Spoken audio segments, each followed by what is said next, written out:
afternoon, I'm Raylene Ramsey. This is your afternoon news fix for Friday, the 25th of October. King Charles has emphasised the importance of standing together during heightened global tension.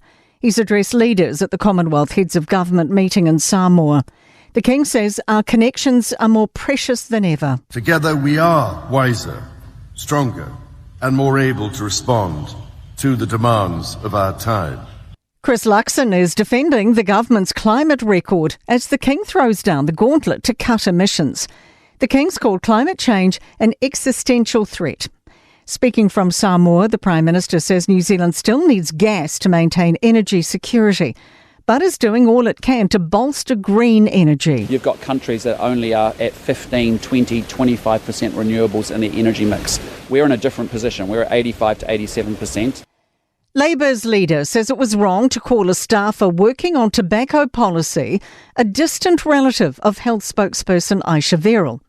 The Ministry of Health has apologised to the Minister in charge of smoking reforms, Casey Costello, for not declaring the conflict of interest with Verrill's sister-in-law.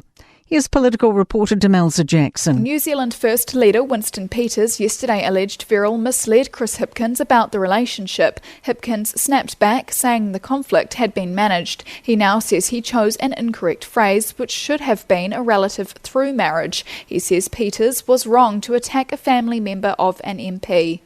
The Taxpayers Union is giving Sport NZ a red card over an online campaign that cost $130,000 of taxpayer money.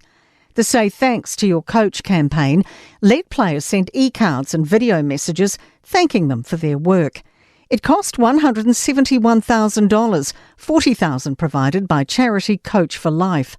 Taxpayers Union spokesperson James Ross says just under 300 messages were sent. For every e-card that was sent to one of these coaches, that cost about $575. The amount of money there is obscene for what is frankly a couple of pixels. Sport NZ has been approached for comment. A court has heard murder accused Ting Jun Chao told family it wasn't hard to find missing people just after Yan Fei Bao disappeared. The buried body of the Christchurch real estate agent was found with stab wounds in July this year, more than a year after she went missing. Chow was living with his brother-in-law Sin Chen Shu at the time. During trial cross-examination, Shu says Chow spoke to his wife about Bao's disappearance. Here is his translated testimony. I remember he said that now it's easier to track down the missing person because there are so many CCTV footage. To sport, and former Silver Ferns coach Yvonne Willering believes the Australian netball camp have big problems.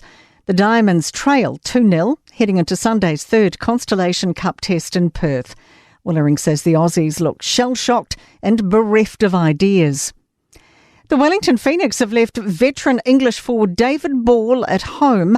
Ball didn't travel to Perth and will turn out for the Phoenix reserves instead of going up against the Glory on Sunday. I'm Raylene Ramsey. That is your latest news fix.